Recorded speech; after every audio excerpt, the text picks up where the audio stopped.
hustlers. I can't go out like a buster. Come from a family full of hustlers. I did this song for my... Alright, everybody, man. Welcome to episode 9 of the Family Full of Hustle podcast, where we got our guest Kevin Gall here. I actually met Kevin. Met a lot of really cool people via my fire estate company and my fire estate business. Kevin being one of them. Actually, I remember he got like 5 lines set up. Love the service so much. When I was buying like 10 for like all his friends and stuff like that. But I remember just coming to his house and was kind of like blown away by like the neighborhood, like the whole ambiance. I always like wonder like what he did, man. So I'm super excited to have him on this podcast. I don't know if Kevin, you want to introduce yourself. Kevin Gall from Philadelphia, Pennsylvania. Not a native Floridian, but to answer your question, Cyrus, and it always wasn't like this. I remember when I couldn't pay my rent. Right. I remember when my cars were getting repoed. I remember when I couldn't feed my family. Right. It's all a mentality on what your priorities are, why you're here. Right. You have to decide, and it took me a while to decide really what am I here for, right? Generational wealth isn't taught to you, right? If you didn't have it, you don't know about it. You don't even know it exists. Right? You know nothing, right? Growing up poor, I thought money was white.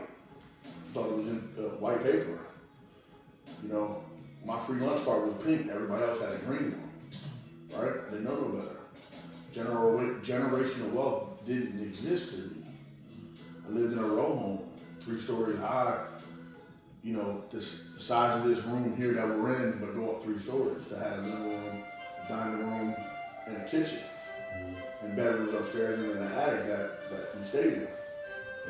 So, when you grow up that way, you aspire for more. Yes, sir. You aspire to be better than where you came from. And I gotta tell you, my first marriage, it didn't strive me to be better. It was just, go punch a clock.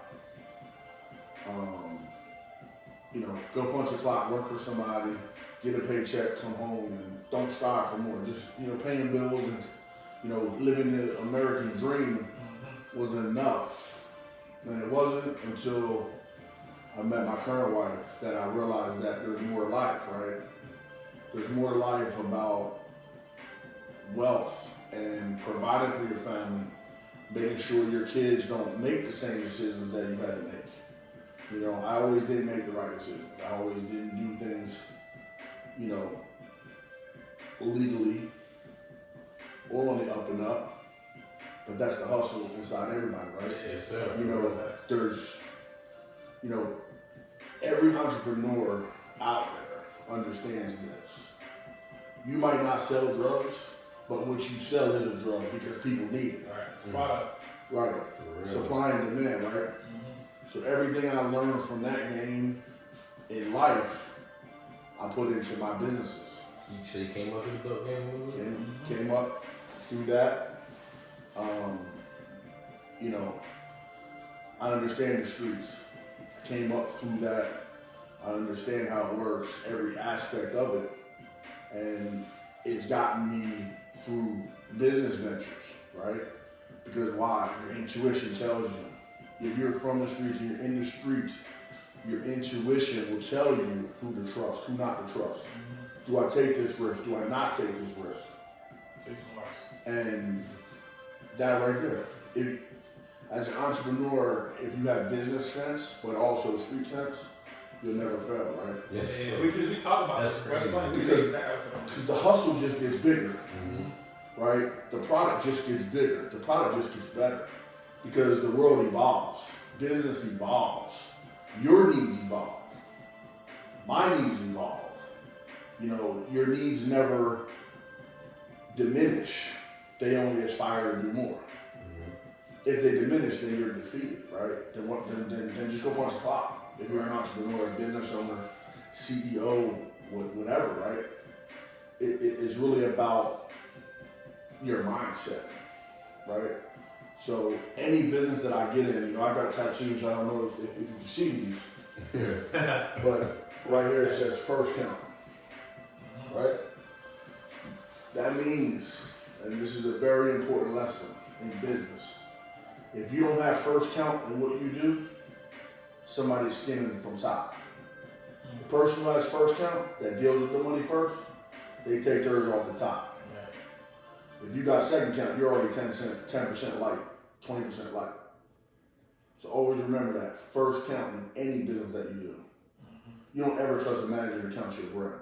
Right. Right. You don't trust another man to count your bread for your business. You count it first. Make sense? Yeah, it does. You know, I mean, I've seen a lot of businesses, I've been around a lot of businesses where, you know, you trust a manager to count the drawer. Right. Right. If you think they're not stealing, how naive are you?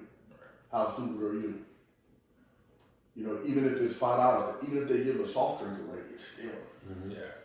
If they give their friend a slice of pizza or a burger, whatever it is, it's stealing. It's stolen. So if you don't have first count in your business, you're not making 100% of your money.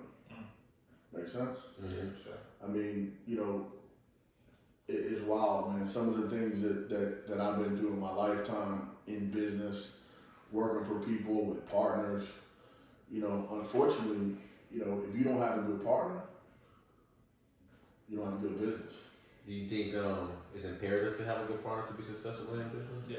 You know, some people will have a mentality like they just do it all on their own, you know what I mean? Unfortunately, as humans, we're restricted by time.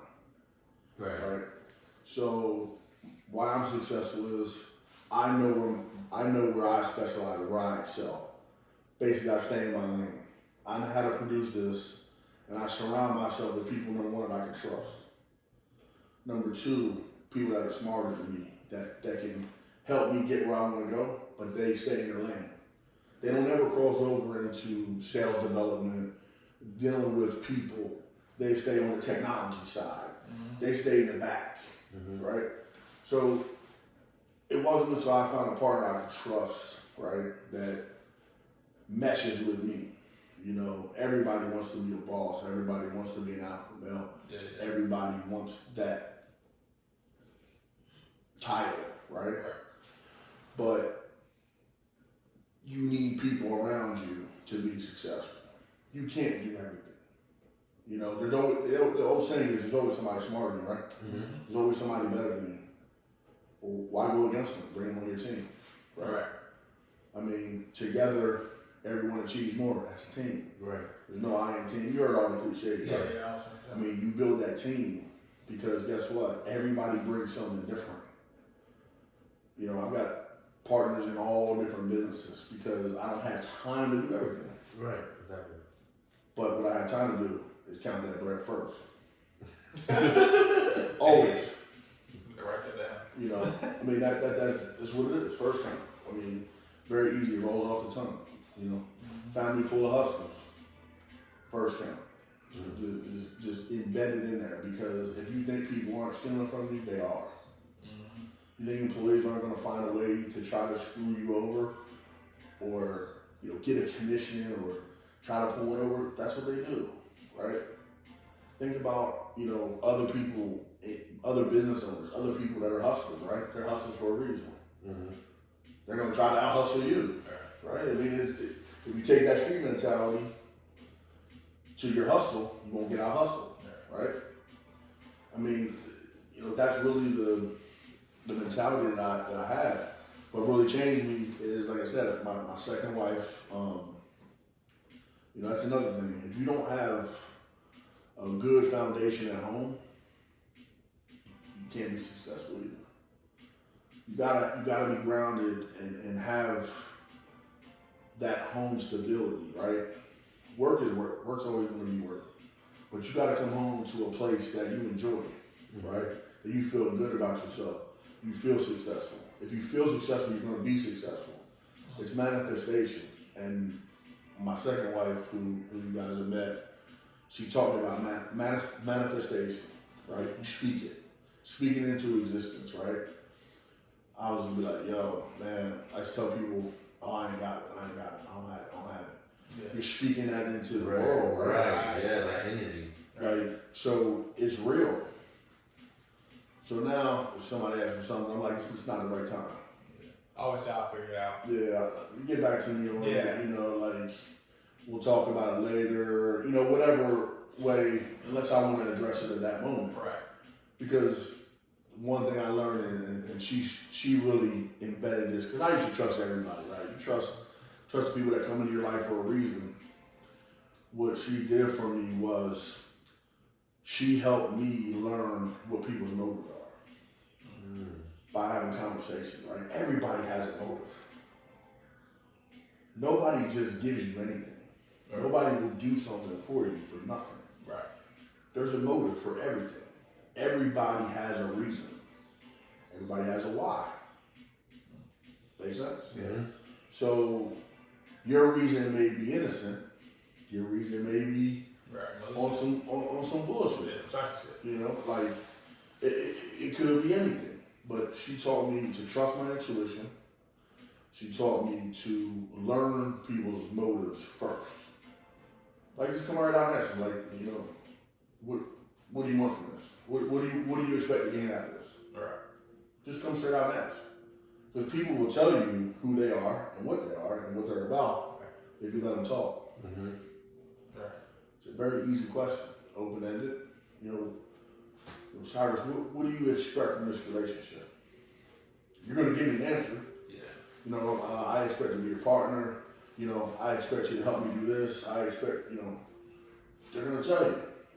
And then it gives you a chance to decide, does this person add, subtract, multiply, or divide my life? And it took me years to figure that out. Years. And once you figure that out, you know what these people are about. Are they snakes or are they here to help you? Yeah. My uncle just tell me that people will show you before they tell you if you don't let them speak. He said it all the time. It's true. And it's 100% facts. I mean, a person will tell you who they are if you just listen. You know, so many people want to talk about what they do, what they can do, but if they took the time to listen, you'll figure it out. You know, in every business that I've ever been into, successful, unsuccessful, there's always that time period where you got to figure things out, right? Mm-hmm. Yeah. I mean, That's For what sure. I'm talking about right there. you know, like, you know, it's just gonna work. It's a guessing game. You know, nothing's laid out for anybody, right? You know, I failed so many times. Right. So many times, but if you don't get back up, you know, then you just failed, right? Who wants to be a failure? Right. You know, like we were talking earlier about like pop culture and, you know, different things that affect the mindset of people today. Mm-hmm. Right. I can't listen to it. Right. You know, I'm listening to music from 20 years ago, just because it's relevant today. Right. You know, I mean that's just the way. You know, Right. I don't watch TV. I watch sports, but I put it on silent because I just don't want to hear the propaganda. I don't want to hear. Right. Right. I don't want to hear the message they're trying to. You know, Right. they're trying to shove down my throat. You know, and too many Americans these days. You know, if you watch TV, if you watch the news, it's about, you know, a virus. It's about unemployment. It's about hurricanes. You know, where's the positive on the TV? All the drama, but not the. There's gotta be something else good. Right. It's gotta be something else going on. Gotta be a lot of good going on. Right. But we said earlier about manifestation, right? Right. Why don't the people that run these TV shows manifest positive stuff? Maybe it'd be more positive, Right. right? You know, you manifest, you know, these drugs on TV. You manifest suicide on TV. You manifest wearing a mask. Right. Every commercial. I mean, since we've grown up in 30 plus years, did you ever see somebody wearing a mask if they weren't a doctor in a commercial? Right. What's funny about that is like they put like all the negative stuff in every movie, every TV show. It's gotta be one of those things in there. And it's like they act like you can't have a good, like it can't be good entertainment without it. Like it's all about the numbers. But how do y'all know if they never tried it? Exactly. I know. Controversial tales. Right. Maybe I know it's not good on people. God never tried. They never switched it up. I mean, look at all the popular shows. I mean, it's about negativity. Right. You know, look at what's popular on TV. I mean, even, you know, sports try to divide the American people. Yeah, it's more about a debate than the game. People debate about Michael Jordan like he played. Right. Debate about current players. Right? So how do you deal with I don't think no one can live like 100% positive life. This is gonna be bullshit. This is gonna happen. There'll be obstacles. How do you deal with that negativity when it does come like front and center? Or drown out the noise. You know what I mean? Again, it depends. And I said this earlier. It's really your focus, right? Like my focus is generational wealth for my children, my children's children, right? The happiest day in my life was recently when I was had the ability, financial ability, to sign a trust for my family, where there is something now, there's generational wealth now for someone other than me and my wife. That's the greatest day I've had in my entire life, because I know that they will have something to last them. And everything that I'm doing now, every step that I make now is strictly for them. It's all for them. Because, I mean, I'm 40, got a long life to live, but I've been there for a while. And now my focus is strictly on them. And, people are like, well, you gotta live for yourself. And, believe me, I can do what I want to do. But I knew what it was like to struggle, right? People that say that stuff, they never had a struggle, right? Yeah. They grew up with generational wealth, right? Or privilege. They grew up in an environment with a silver spoon. A lot of people that say that. And believe it or not, a lot of people that are wealthy are negative. Because they're afraid to lose their wealth. Right? Living in fear, right? Play it safe. Play it safe, don't take risks, right? Right. Don't grow the money. Don't take risks and to make more money. We're happy where we are, right? Who wants to live in fear? Really think about it. Who wants to live in fear? I've met so many great people, in my neighborhood. They're great. And it's like, they're all like 10, 15, 20 years older than me. One of the youngest people at the club here. And I told my wife the other day, like, they've already came up, right? We're already here equal to them, and we're on the come up, right? Right. Like I said, let that sink in for 1 second. They took 15, 20 more years than we did to be in a neighborhood and to have what we have, and we're just getting started, right? So, it's just amazing, and that's why I do what I do. I don't do it for material things. I do it for the family. Everything I do is for the family. Like, I don't ever want them to have to make any decisions that I have to make. I don't ever want them to turn on the light and it don't go on. Right. Or have to park your car in a parking lot and walk home because the repo man is looking for it. Right. Or lock it in the garage. Or go even as little as go punch a clock. That's the moves I'm making now. Is to set them up with residual income for the rest of their life, that they don't have to make those decisions. Yes, do they have stipulations? Yes, they have to graduate from college. Yes, they have to be a certain age to receive anything. They have to earn it. Right. But it's there, right? If everything was to fall apart for them to have something to not make bad decisions that I've had to make. Right. That potentially could ruin your life. And what does money do for you? Money can't buy you happiness. It's a tool. Right. It only gives you options. It gives you decisions, right? You can make the same bad decision with money. Look at actors and rappers and songwriters and movie stars. They all make bad decisions. They got plenty of money, right? It just gives you options, right? Do I want to eat McDonald's or do I want to eat Ruth Chris? You know, do I want to, you know, play golf? Do I want to, like, it just gives you options to do, but doesn't make you happy. It doesn't buy you love.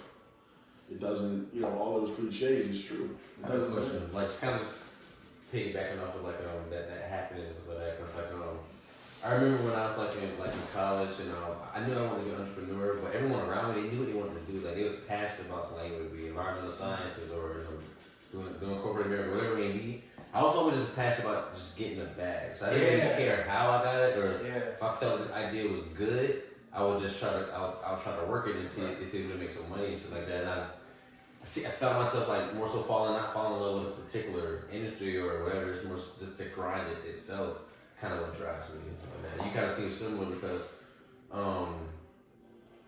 know about a couple of your business, but they're in like different industries and stuff like that.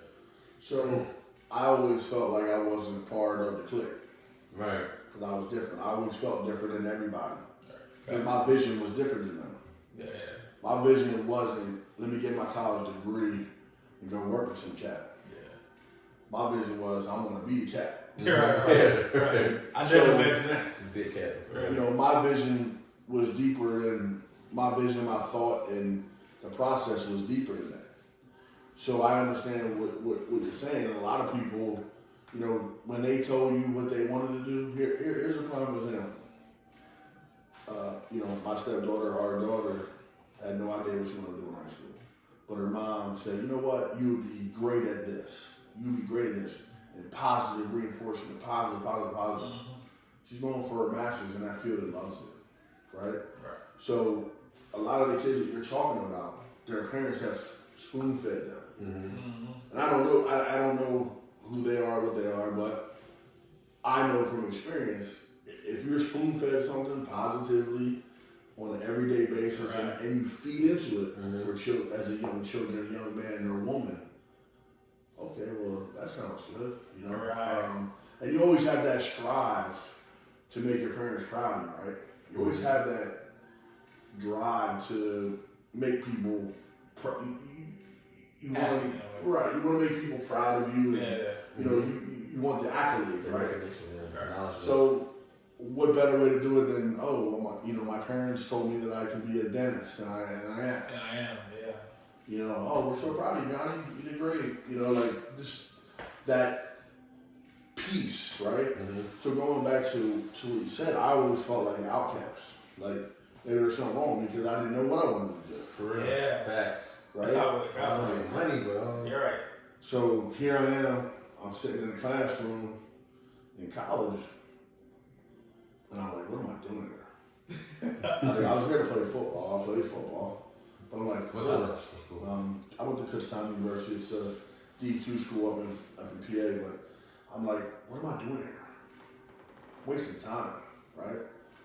Like, why am I here? I don't know. I never knew why I was there. I felt like I had no purpose. So, growing up poor, not knowing if you have a purpose, feeling like an outcast. Because like you're destined to fail, right? You're destined to just be whatever. So when I left college, my dad was a steel worker, still is, 40 years in a steel mill. And on my drive home from college, I was like, man, I guess I'm gonna be working in a steel mill. And I passed by my house. And ended up here in Florida. Never turned back. That's crazy. And so I made it down here right after college. I was like, I'm not doing it. I don't care what I gotta do. I'm not working in a steel mill. I'm not gonna punch the clock. You know what I mean? I'm gonna write my own paycheck no matter what. So my first job was with independent office for ADT.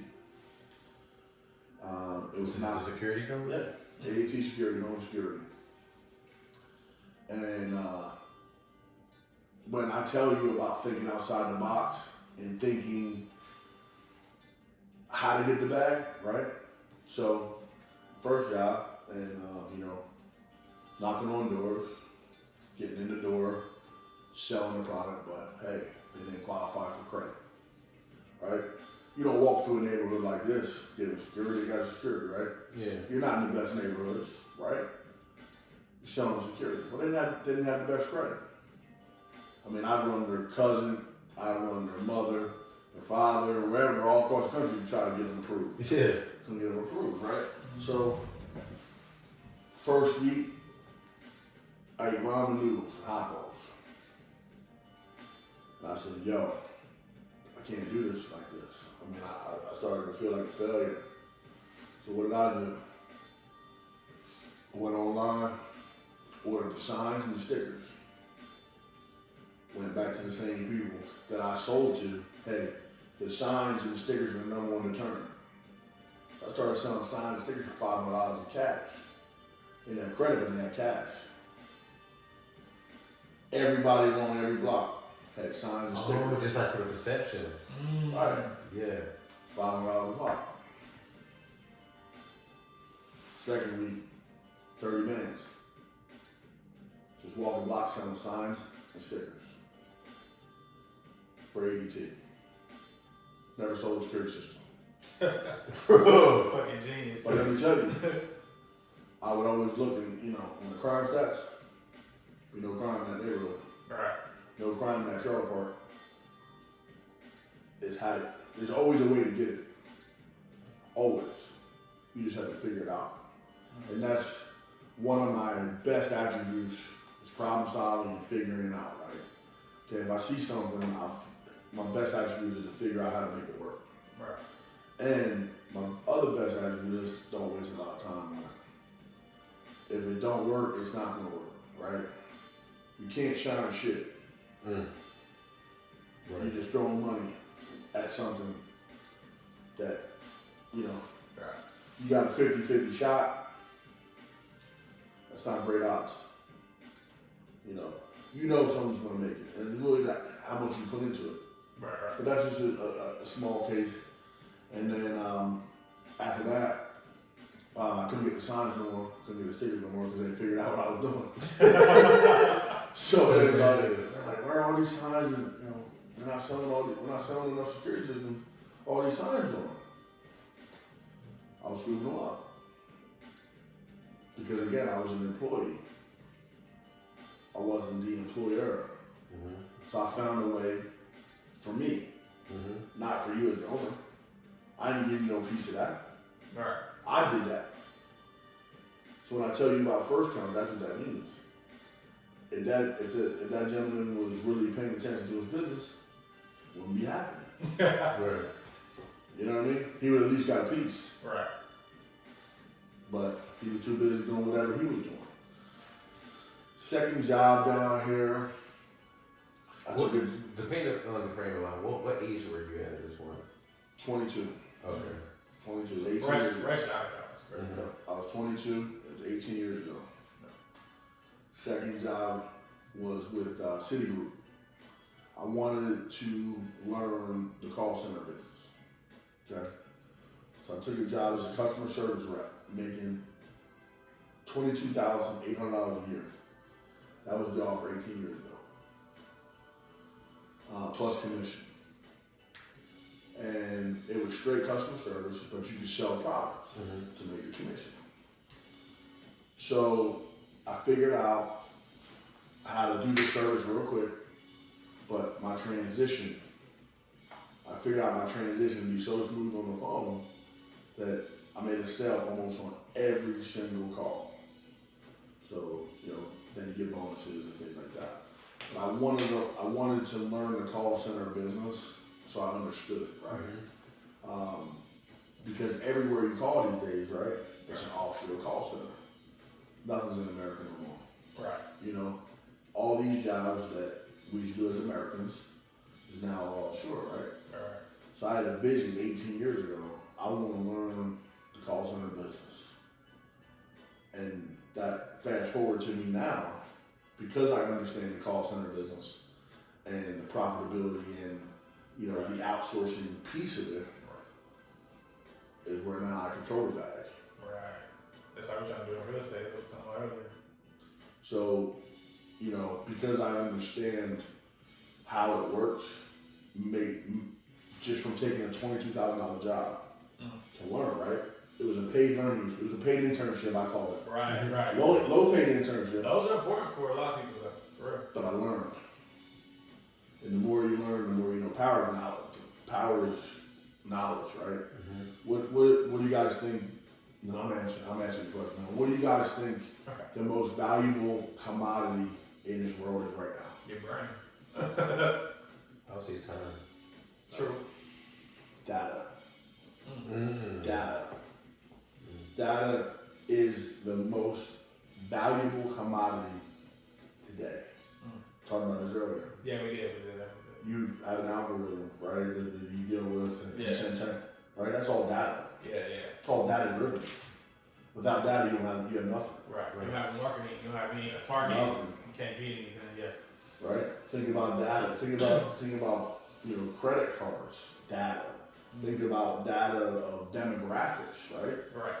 I mean, how do they figure out anything in this world? Data. Yeah. Data is the most precious commodity we have in this world. Social media, everything is data driven. I mean, Facebook won an election from data collected from people on their daily situations. Data is everything that's worth money. So in our companies today that I deal with, mainly we're in the data collection business. I can care less who I answer the phone for. I just want the data, right? Because if that person, let's just say for example, that person has debt, but they have good credit, they own their home, and they're on a fixed income. I know 4 things about that person, okay? Now, I know that if I can save them money, help them on their fixed income, I can get them a lower rate, because they have good credit, I know they'll qualify. I know they'll qualify for a lower rate.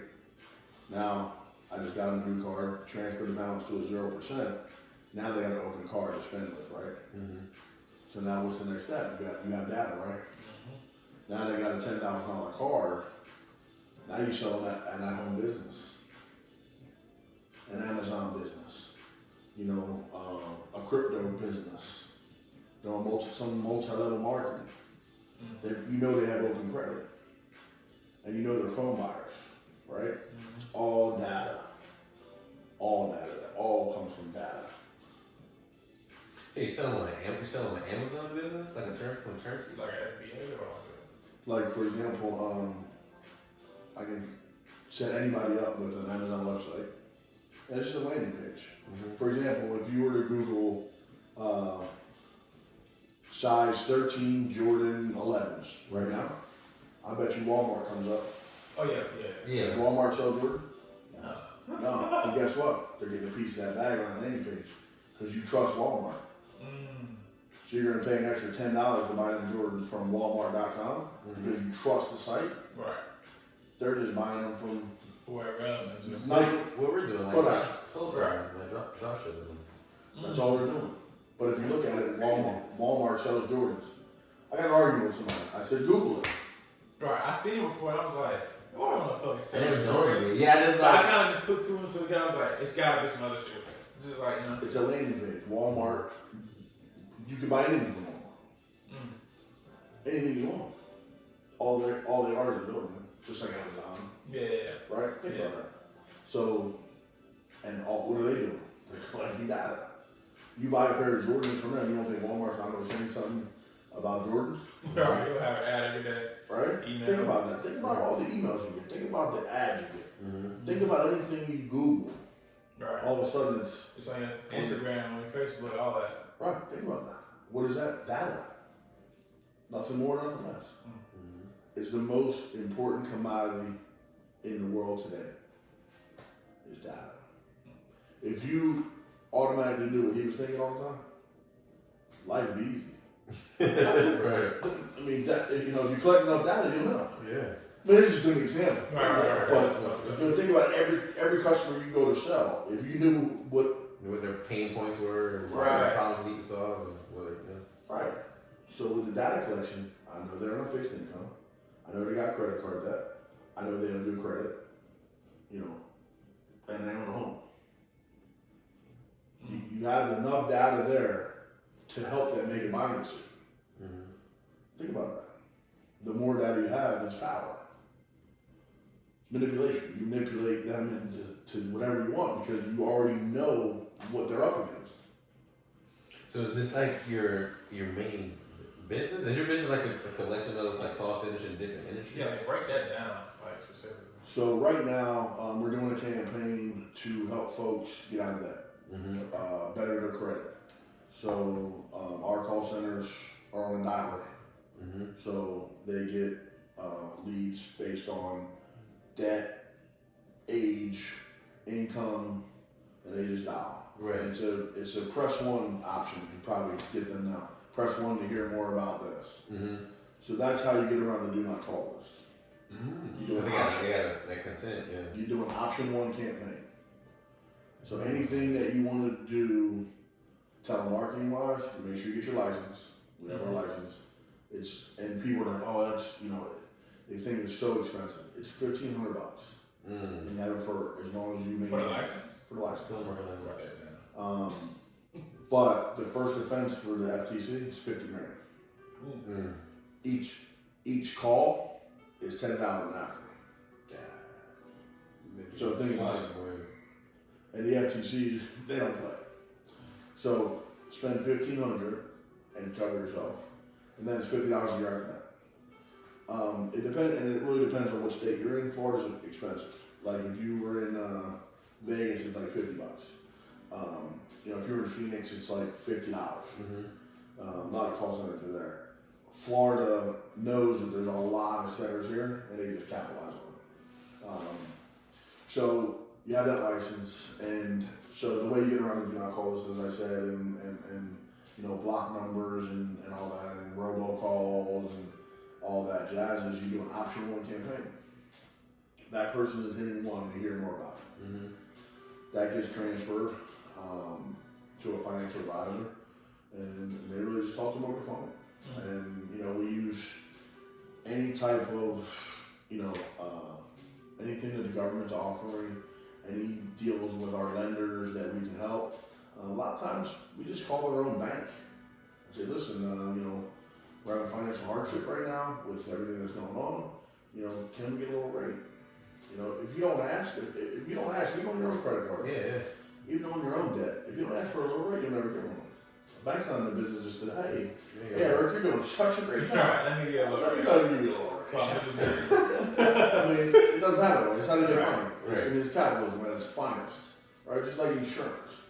If you don't shop around for insurance every 6 months or even 3 months, you're killing yourself because they just raise it. Proactively raise it. Geico's going to save you 15%. Right? You wear them out for 6 months and you change it somewhere else. They always give you a lower rate when you change. Why would you stay with the same company and go up? Makes no sense. Sure. Think about it. Think about how long you got in car insurance. Right. Has it ever gone down? No, it's just Only when you switch. Right. Yeah. Right. There's ways to save dollars, not pennies, dollars. Every dollar saved is a dollar earned. Think about that. I used to not understand that. I used to really not care. I would never look at a bill as pay it. Go out, eat, right? But when you start looking at it, it's wasteful, right? It's wasteful, and Jay-Z, one of my idols that I look up to, Jay-Z, absolutely. He said, if you can't buy it twice, you don't need it, right? If you can't buy it twice, you don't need it. And that resonates with me. A couple other things that he says resonate with me. What's more important than don't want to trip up credit, right? You have the ability in this country to use other people's money to get wealthy, to get the whole bag. and the risk isn't on you. Who wouldn't do that? Right. But again, being a young man, coming from a poor place, the only goal is to get out, right? There was never an education about credit.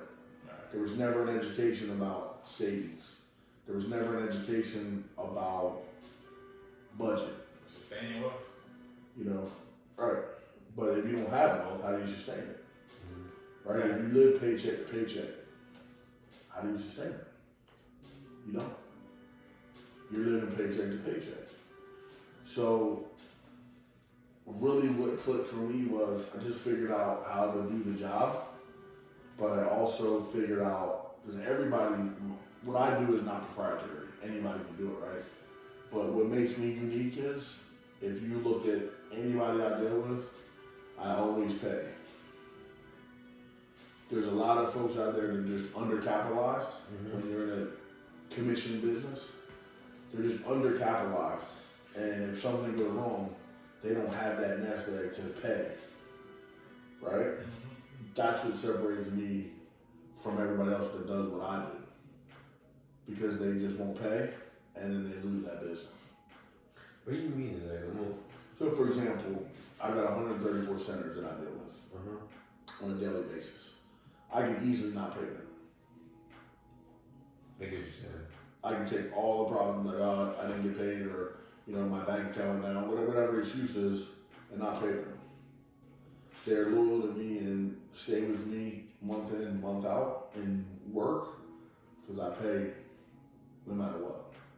And they understand if we have a bad month, they understand, it may come a day or two late, but it'll be there, right? So many businesses and people are just undercapitalized, right?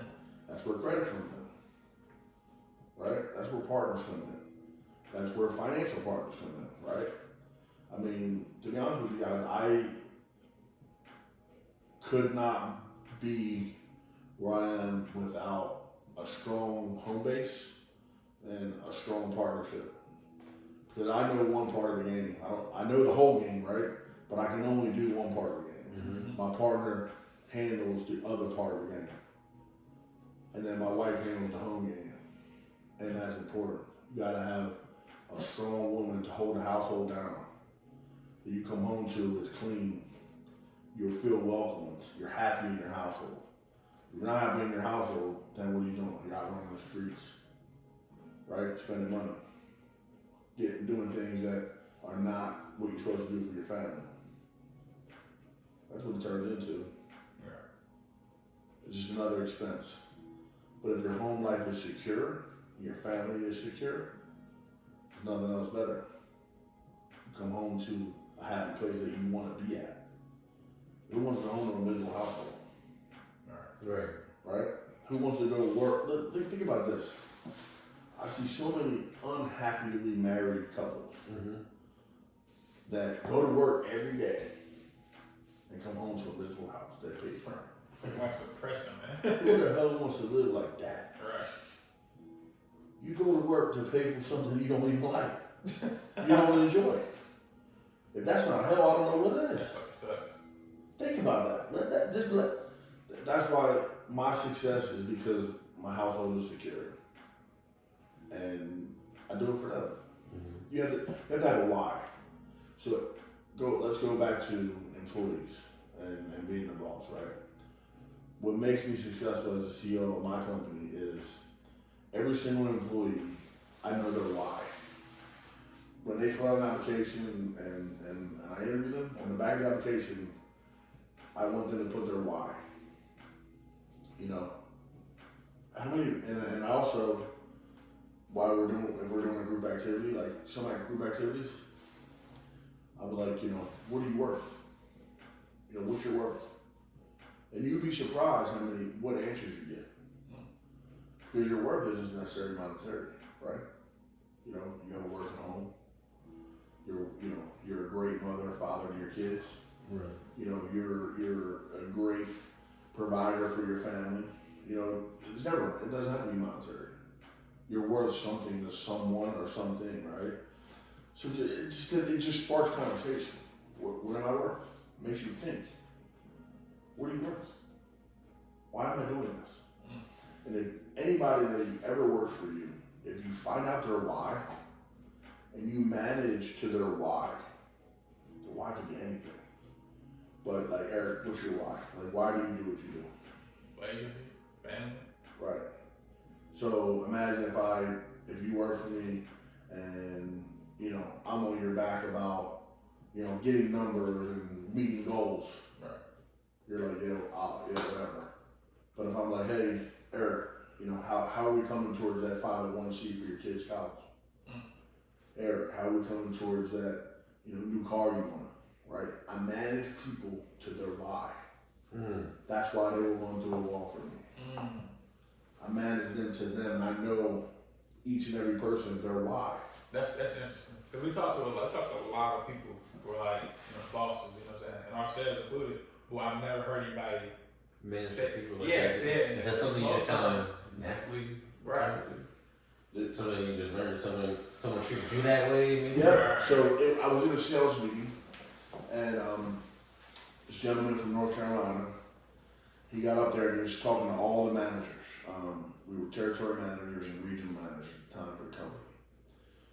And it was a commission-only job, and it was selling credit card processing, which I still do today, which is a great business. And we'll talk more about that in a few minutes.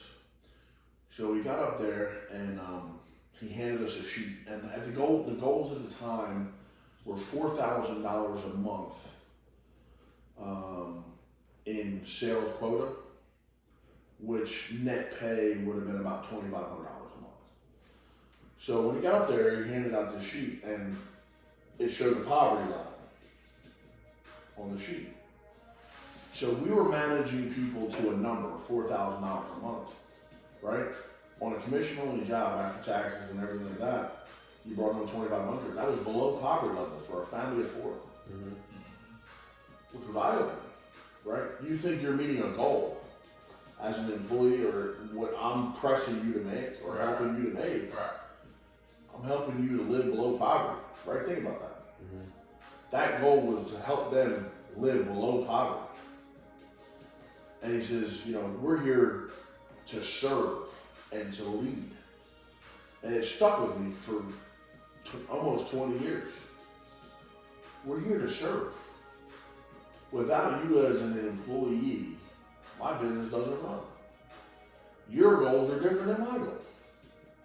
Why would I manage you to a number that has you in poverty? I'm not doing you any favors. Right. I'm not managing you. I'm managing you to live on the streets. How does that make me feel? Right. Like shit. And he said, each and every one of his people on his team, he was the highest producing manager. And everybody wondered, why do you do it? And he said, I asked everyone what their why is. Everyone has a why. No one wants to work. Right? I think, who wants to go to work? Nobody thinks they're just born to work and pay bills and die. Right. Who wants to just go to work, right? So each one of his team members got up and they said their why in their little elevator pitch. And I'll never forget it. This is how powerful it was. The one lady, she was maybe mid-50s, early 60s, and she said, I want to take all my grandchildren and family on a vacation. So the guy's name was Nathan. Nathan said, here's what I want you to do. I want you to write a check out of your checkbook to the local travel agents and find out how much it's going to cost. And I want you to write that check. And I want you to put it in your visor. Every day you get in the car, when we do our little huddle conference call, I'm going to tell you to look up. You're going to look up at that check. And you're going to know how close you are every single day. Every single sales call. He managed her to what she wanted, not to what he wanted. His goals are different. The other person, you know, had an older car. She wanted a new car. So he had her put a picture of the car in the visor and wrote the check for the car. Guess what? That woman took her family on vacation. didn't miss a beat financially. The other woman bought the car, didn't miss a beat financially, paid cash for it, no payment. But you manage the people's whys. Imagine an employee comes in, you don't know their why, and you jump on their back because you want them to hit a goal. But imagine an employee comes in and you say, hey Cyrus, I know your goal is to, buy a house, right? How close are you to the down payment, Cyrus? Do you need help? What can I do to help? How close are we on this deal for you to get that down payment? Number one, you're looking at me like, wow, this guy actually reads what I wrote and he cares, right? Right. He respects me as a human. He respects what I want. He's not managing me to some company goal. So anybody that ever works for you, find out their why. They're going to tell you their why. And if they don't know it, that means they really don't know where to go. And it's your job as a leader to get the most out of that person, to find out their why. You can give them hints and things like that. I mean, a lot of these young kids don't know what a why is. Right. They think it's a rapper. Why? What's your why? Who's that? They just don't get it, right? So you manage to the why of a person, right? You'll never fail. If you manage the people's whys. So let's go to the credit card processing side. It's another big business. That's the business that when I first met you, I think you was. Yeah. So we still do a lot of processing. So what we do now is, like, for example, like, how many business owners do you come across on a daily basis? I don't know, man. Tons. Like, how many take credit cards? All of them. Yeah. So think about if you have a relationship with them and you just save them money on their credit cards. Right? You're saving them money, but you make a residual on every single transaction that goes through that machine.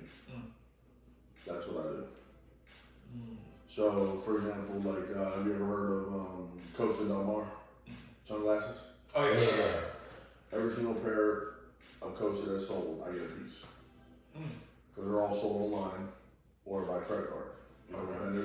So every single credit card sale on the internet, at their things, I get a percentage. So let me get this right. So basically, that's what. right. So Now basically, they don't. so let's say if I open up a store, Yeah. and I need credit card processing, that's what you're offering. Yes. So every time I sell a product, you get like the percentage of Right. So Maui lives in Yeah. the neighborhood. Yeah. Damn, that's what it is. Yeah. A lot of restaurants, but what's happening right now is e-commerce is hot. Yeah, e-commerce is like, where's that? You can charge higher rates, make more money. The risk is higher, but you make more money. So that's really where I made a bulk of my money is in credit card processing. Every penny, the power of a penny is called. Every swipe, even if I'm getting a nickel a swipe, it all adds up. That's a quick. Right, and then you charge a monthly fee, here or there, but I can set you guys up as agents. You get 90% of the residual, so whatever they charge. So for example, if you make 2% on whatever they charge, they do $100,000. It's 2 Ds a month in residual. It's a huge number, and they add up. Every 2,000 counts. Damn. And they're smaller accounts. Like, for example, what's the name of that pool joint in Benel? Pool? Yeah, pool. He serves wings. Man, D-Rock and Sherrod. Used to have Grandma's Kitchen. Yeah, Little City. They got Little City now. Yeah. So a little account like that, they'll produce $25 a month in residual. But you need a lot. You obviously need a lot of those, but hey, they all add up. I get what you're saying. Like, I had a question for you, like, kind of in the same industry, because, like, my PayPal just got banned yesterday, right? It just shut me down. Right, and it happens a lot. And I was talking to a friend of mine last night who's a sex worker. She was like, "You heard like OnlyFans and stuff like that?" Essentially, OnlyFans is like an application women or any man can go and they pretty much post like videos of themselves, like being risque, and they charge people a monthly fee for it. But anyway, like people like this. One of the biggest problems they have. She's very successful. Like she's making more than I. You know what I'm saying? Like and like people in the IPTV industry, like I am. There's like a certain industry that are like considered high risk, and a lot of these payment processors companies won't fuck with. And like she was like, I was talking to her like, last night. I was like, yo, I'm about to tell her I was about to do this podcast. And she said, yo, how do we start our own processing company for our people? Let me do that. Well, I mean, I'll just set you up as an agent. Sign anybody else if you want. I make the decision. I'm the underwriter. Right. I'm the PayPal. Right. Okay. So you can have a bid tomorrow in 5 minutes. All right, let's You do can it. process it in 5 minutes. Are you ready? And for my own business, right? Because I lost my PayPal. That's my subscription company. Right. I have Square now. That's something better. I thought You're Square gonna lock up too. they gonna lock up too eventually, and that's what I'm dealing with. That's why I was like, yo, I need something So that's I'll give you a bid tomorrow that won't lock up. okay. It'll never lock up. And I can do subscriptions like automatic. You can do whatever you want to do. Alright, cool. Eventually I'll put you online. Like I let all the high risk stuff for 6 months run on another one before I bring them on my personal one. So you'll be fine. That's easy. That's easy. Bro, we can I got an idea. Cause I'm telling you, like there's a lot of these sex workers are making buku money. No, yeah, they're they making get their Cash App shut down, their Zelle shut down, their PayPal shut down. Cause like the industry they don't want to deal with that influx of money with them. So like, let's say this idea was off the podcast. yeah. But Yeah, Because I know what you're I getting. can set you up as a rep. You show me it's just easy. alright, cool. Just like, I mean, it's pretty much in the same category as CBD and cannabinoids and things like that, and it's high risk. You know, you pay a little bit more, but you know, you're not gonna be shut down. Yeah, so that's easy. Okay, right. You know, so what other questions you have? You know, I know we covered a lot. Have you had anything specific that you Yeah, want to? I have a question. Like in terms of like how you have like so much knowledge in like different industries and stuff like that. Like, do you have like in-person mentors? Because I know you say Jay-Z, but you know what I'm saying? Jay-Z, just Jay-Z music really inspired me. Right. But is anybody like OG you really like give you game on that? Believe it or not, my wife, her dad, but really it was trial and error. Yeah. It was really trial and error, and like I said, she taught me to listen to my intuition, things like that. You know, I give her a lot of props like that, but I don't know if the camera can see it, but you know, like I told you, Jay-Z, like, you know, I measure success by how many people around me are successful. If I'm the only one successful, I'm broke. Right. Let that resonate. Right. Right? Like let that sit in, and then you'll understand where you're going. Right? If you don't have a plan, if you don't have a strong plan to where you want to go and where you want to end, how are you gonna get there? Right?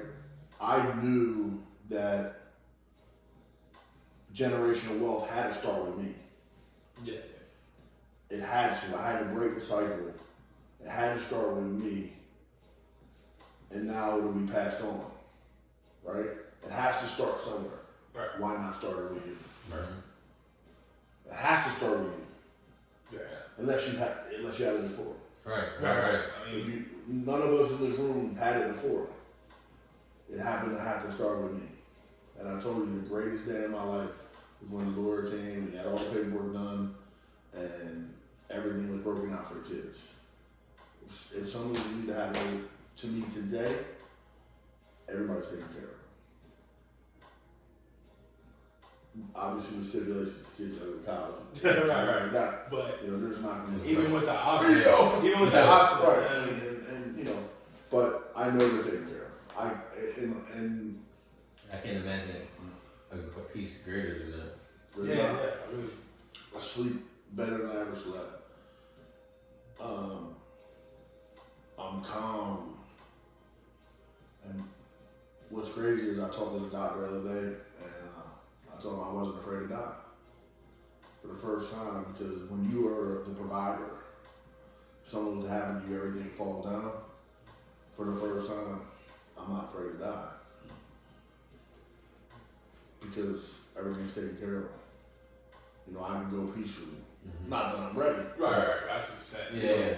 That calm, that peacefulness is there. And, you know, I didn't want to get into this, but I'm going to get into it. There's a lot of propaganda out there and a lot of, you know, black, white, whatever. It doesn't matter. It matters what's in here and what's up here. I don't see color. You come to my office, you know, I hire who's ever qualified. Because I don't care. Now, there are some folks that care, but I'm going to tell you right now, you guys as young black males, man, yo, you got the world by the balls. You just got to figure it out. And you're on your way. You're a smart dude, bro. You're smarter than me. You're way smarter than me. And you with just the data you have, you got it. You just got to know how to work it. And, you know, that's my inspiration comes from music. To be honest with you. A lot of us coming out. I just been dipping J all day. Like old school Jeezy, that hustle, those hustlers, man. Because they came from the streets, right? Yeah. You know, and the stuff that Jay raps about now, it's almost like Jay and I evolved. Right, I look at it the same way. Because I was in college and reading without drop, Mm-hmm. right? And that was hard. And as we evolve, now Jay and I are talking about buying paintings and wealth, right? We're you know, and it sounds weird. I but when you talk about like how you did, everybody knew what they wanted to do, but you didn't. Yeah. I feel like I could just turn on a record and listen to it, and I don't hear the beats. I just hear the words. Right. And the other day I happened to hear a song somewhere in America. Remember that song by Jay? Somewhere in America, Yeah, and he said, "Yo, guess what? I just bought your neighbor out cash, so I pay cash for the house." You know, just like pay cash, a bunch of neighbors. Yeah. Come check what your neighbor's about, right? I mean, all these old heads right here, they don't know what I'm about. Right. But it's just like, yo, it just happened to, I started having. And then he was like, yo, Frank Sinatra in my way. Mm-hmm. Right? The camera can't see it, but you can. Yeah. Frank Sinatra the solo, loud as fuck, and then my way. But you never, ever forget where you came from. Right. You got it. Mine. Ever forget where you came from.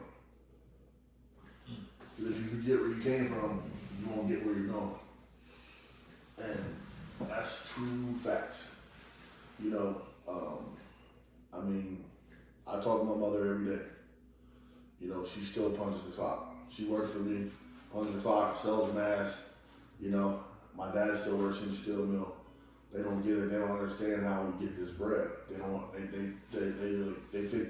They think I'm selling drugs. Because they're like, how did it happen? You don't have to. That's funny. I got a portion of my family that think I was scared. Yeah, it's part of that. They literally think I scammed. I'm like, bro, I had to break some I have such a legit business. I'm just out here. I argue with your family about that shit. You know, but it's hard for family to understand that. Right. But understand their generation is different. Mm-hmm. Right? Just like the next generation. I mean, they know these millennials know everything. Mm-hmm. So you can't say nothing to an 18-year-old. Yeah. You can't say shit to a 20-year-old, 21-year-old. Yeah. They know everything. I had an employee telling me, he said I didn't know the game. It's funny when he said millennial, I'm a millennial still. Yeah. So it's like, I'm just saying. So it's like, I said, bro, I wrote the game when you and your daddy's balls, man. Get out of here. Stop it. Like, you know, right. You know, just these kids know everything. I have a question of curiosity. What's your biggest one in like year of girls that you recall? In months spent there with it? 1.5. Shit. We did it in 3 weeks. Damn. And I got sick. I got COVID. Or I mean, before COVID was COVID, Mm-hmm. we did 1.5. I got sick for 3 weeks in bed. And yeah. Alright. I did 1.5 sitting at a desk by myself. Me and my partner, who's my partner now. And on the credit card processing? Yeah, we split shifts. He took nights, I took days. So 12, I took the first 12, he took the next 12. And we processed 24 hours a day for all these rooms. They did